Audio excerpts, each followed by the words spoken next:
We're very delighted to welcome a man who, free from the shackles of being an MP, has turned into a fantastic gentleman. We love having him on the show every week. Sir John Redwood, former Cabinet Minister. Good afternoon, sir. How are you? Good afternoon, Jeremy. Well, I've declared summer and put on a summer blazer to cheer the place up. Good man. Look at you. Look like you should be at the Masters, officiating on the first... Well, I'd like to be at some sporting event, but, you know, I couldn't resist your invitation. Now, John, so you don't know... doing my duty. Good man. You don't know how I'm going to start this, but I'm going to do it, and I need you to use your brain, because this is off the cuff. Today, it has been announced that foods associated with rationing during the Second World War are seeing a resurgence in time for the 80th anniversary of VE Day. Corned beef and spam are seemingly back on the menu for more Britons. I threw it open. I said, what would you like to bring back? We've had pig's trotters, we've had Arctic roll, we've had lard on toast, we had everything. If you had a chance, because this lot, by the way, through the glass, John, are that young. When I said spam, they thought it's what you get in your email outbox or something. What foodstuffs would Sir John Redwood bring back if he could for 2025? Well, I'm not sure I liked all those things very much, but I think to enter into the spirit of it, my grandmother used to be able to get hold of the odd rabbit to supplement the rations. So, I mean, maybe a rabbit pie is part of the fare from the Second World War. See, ladies and gentlemen, John Redwood, rabbit pie. What a great, great involvement. Now, I never thought that I would be talking to you, not in a green jacket, but I never thought I'd be saying this to you, Sir John Redwood. Hurrah for Tony Blair. Yes, indeed. He's done something right, for Tony Blair. Yes. He's told his party that the net zero policies are mad and that they've got to back off them. He said it's going to cost the public too much and our contribution would be tiny.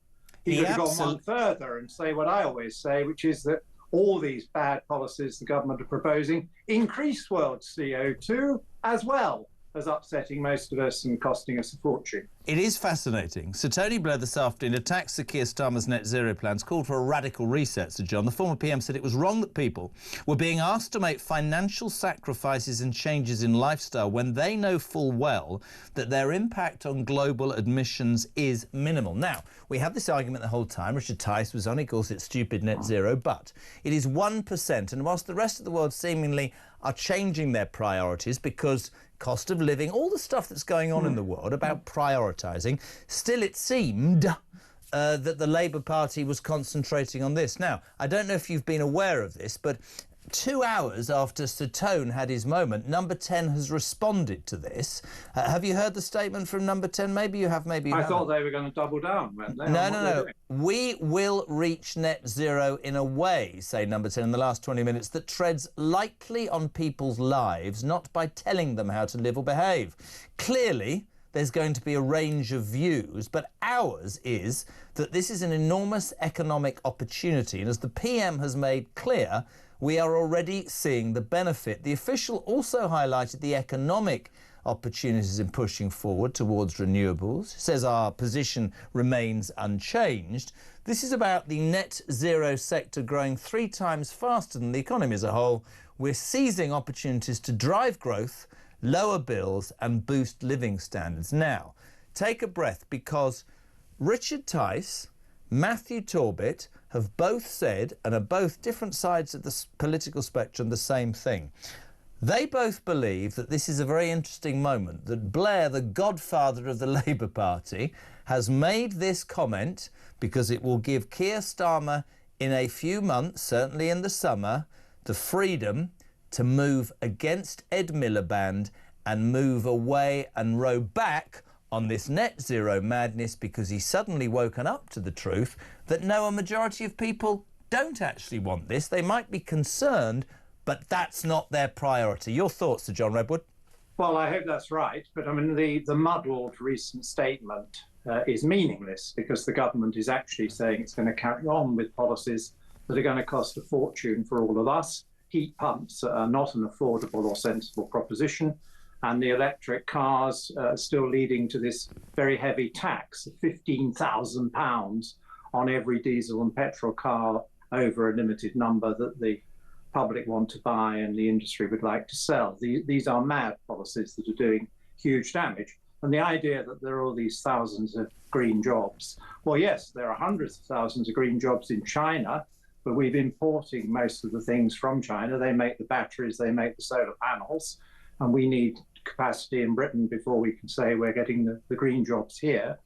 And they forget to account for all the jobs they're destroying. I mean, we've seen a lot of the jobs going, and a lot of jobs going in the oil and gas industry because they won't even allow us to get our own oil and gas out. A crazy madness which adds to world CO2. We've got a whole load of steel jobs going in Port Talbot from the last government wanting a net zero plan for that steelworks. And I fear we're going to lose jobs in Scunthorpe. I don't believe they're going to hold on for those jobs for very long. I think they're doing that ahead of an election. But there is no plan to renew and modernise those blast furnaces and keep those jobs. So you've got a big loss of jobs from the things you're closing down. And the new jobs, they're more abroad than they are at home. Both Matthew and, well, actually Matthew specifically said that as a former Labour advisor, he's very outspoken, it's very interesting. He said that he was massively disappointed. He and many people around the Labour Party believe that the winter fuel allowance within 2 weeks, right, 2 months of Starmer getting, 2 months I should say, getting into, was his poll tax moment, Thatcher's poll tax moment, that he would never recover from it, that he's actually an empty vessel, that he reckons, this is what Matthew Talbot said, that at some point in 26 or 27, somebody will take him aside and say, you've been amazing, you got us elected, but if we carry on like this, we're going to be decimated, and they will move Wes Streeting in as soon as possible before he loses his seat at the next election to an independent, probably about Gaza anyway. Fascinating, because we are sat here today openly with a former Labour advisor saying that a man with a 180-seat majority could be gone before the next election, John. Yes, well, I think that is a realistic assessment. I mean, Labour is less brutal on its leaders than the Conservative Party are, but if enough Labour MPs get really panicked about the state of their seats, then they may well want to see some action taken behind the scenes to remove the leader. And he has completely trashed their poll position, so they've got down to the very low levels the Conservatives took 14 years to get down to, and they've done it in about 8 months. Yeah. And you can see that in the run-up to these elections. We're going to see real elections quite soon, but I suspect they're going to bear quite a lot of relationship to the polling we're all talking about. And to get to that position with such a strong majority, it is just proof that, as you rightly say, he's attacked the pensioners, he's attacked the farmers, he attacks the small business people, he's attacked all of us with much higher energy bills, which is related to the way they're conducting their net zero policies. And he keeps on giving money to foreigners instead. So we're extremely generous at anybody turning up here illegally and legal migrants coming in for low income and no income positions in the United Kingdom. He's very generous with Mauritius whilst giving them a very valuable island at the same time. And so people are saying, we've had enough of this. Yeah. Surely Britain comes first. Surely that our pensioners and our lower income people deserve a better break from a Labour government. Not to be taxed to death and accused of having the wrong views on things. Do you think that politicians in the past, and how long were you in the House for working in 30-something years? 37 years I was, yes. Do you think that, I tread carefully here, do you think that politicians have forgotten over the years that it is the electorate who not only put them there, but whose support they need to maintain or they will be out? Because I genuinely believe that there is an increasing number on a daily basis of people who have switched on, who are saying exactly what you just said, Sir John, which is never been popular in the past because Great Britain, we're the head of everything, we should do the right thing. I think people are now no longer scared. 10 years ago, you couldn't mention the word immigration, you'd be called a racist. The fact of the matter is, it is ridiculous when your country is stretched to be inviting another city the size of Cambridge in the next 2 years. I also think energy is going to be at the forefront of the next election. I think people are going, hold on a minute, we can talk about the land, but our energy bills are going up, this net zero thing is going to bankrupt us. I think that a lot of politicians are in for a rude awakening because I think the British public genuinely have had enough. And that's why I think other parties are showing success in the opinion polls, because I think the British public, you know, I listened to Badenoch the other day saying the Tory party will always survive and will come back and win because we've been around for 200 years. I'm not sure that washes anymore, John. I think people are so let down, so lied to, and have been so disillusioned, they'd allow anybody to have a go. I genuinely believe that. I think you're right that people are very impatient and very unhappy, and they're very disappointed because they rightly saw that the last Conservative government hadn't kept its promises on immigration, hadn't kept all its promises on taxation and the economy, and they therefore said, well, we want to change. Labour said, we are that change. They avoided anything too spiky or too socialist in their offering.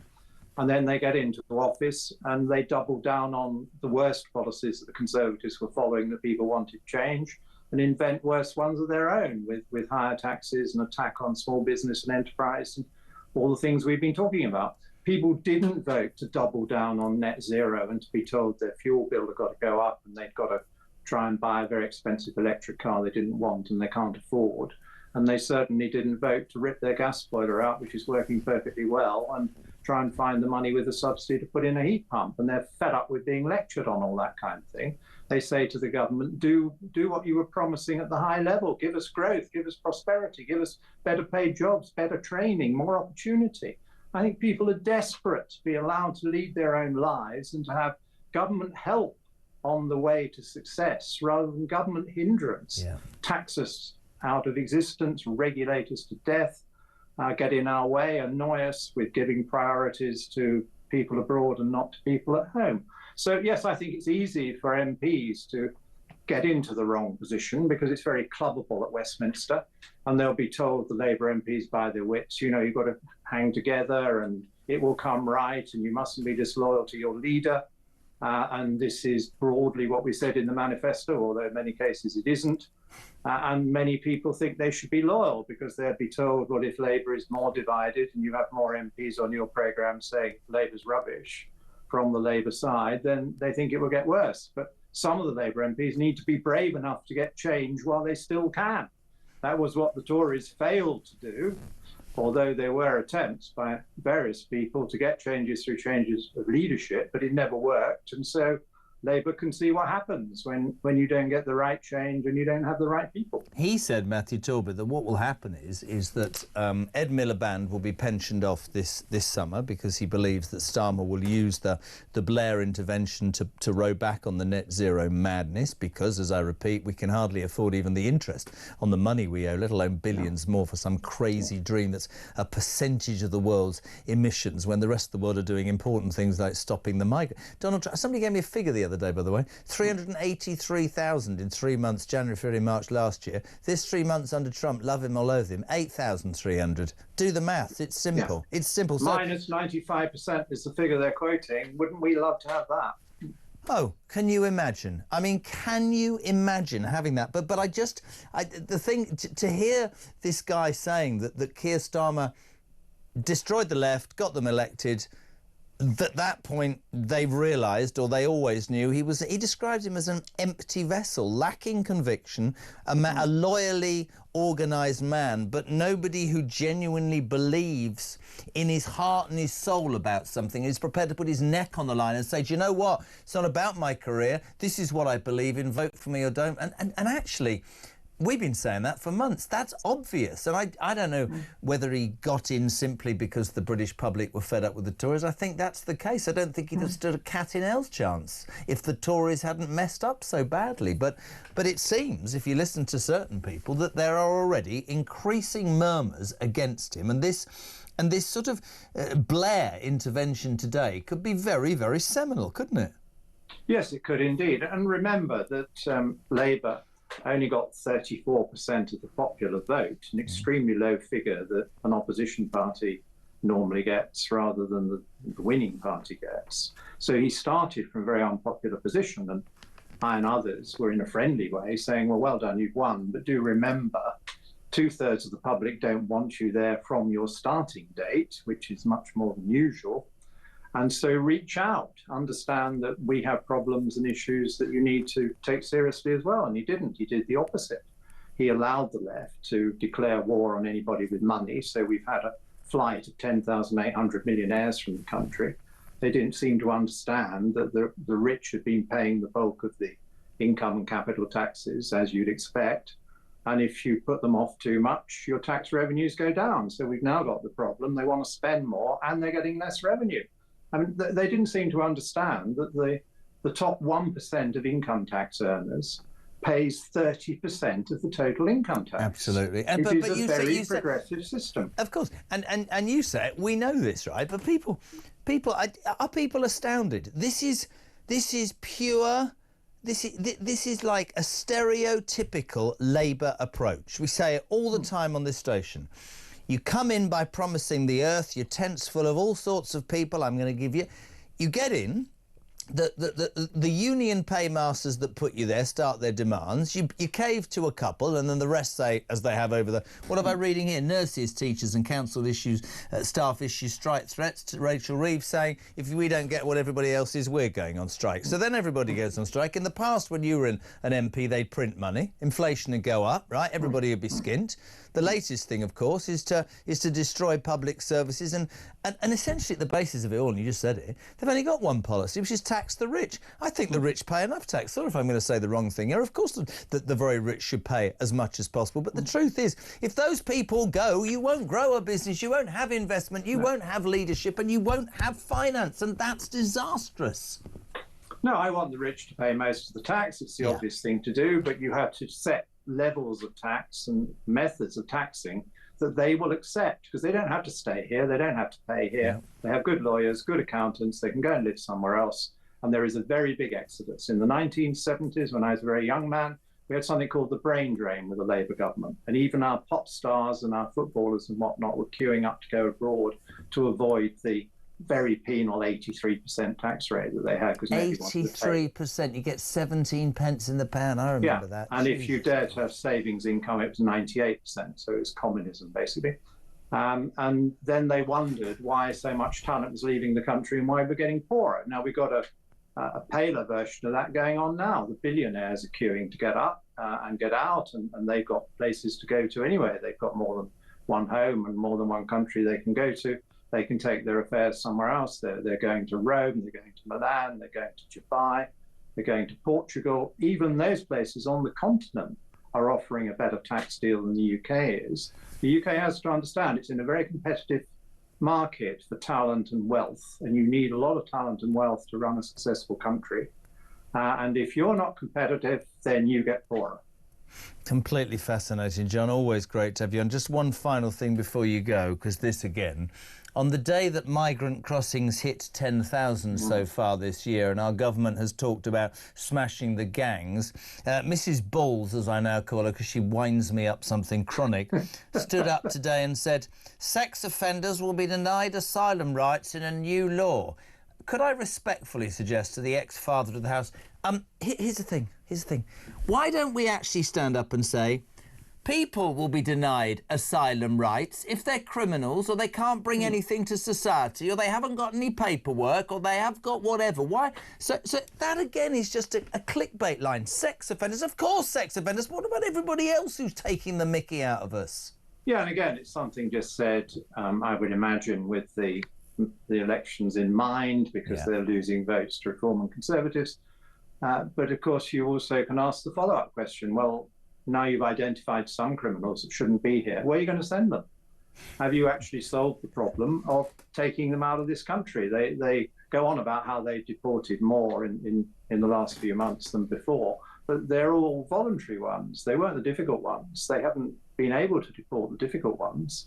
And so they're going to have to change the law in the direction of allowing them to deport these criminals and override human rights legislation if they want to honour their latest promise. Couldn't agree more. Lovely to have you on. And the green jacket, I mean, listen, do you remember Ted Rogers, 3-2-1? I'm expecting an orange one next week, Sir John Redwood. I don't have an orange one, but I've got a few other colours if you want them. Yeah, we need summer colours, Sir John, summer colours. I'll bring you some summer colours. Good man. I like cheering people up. I want a prosperous and free society. Good man. We love having you on the show. Thank you so much indeed. Sir John Redwood.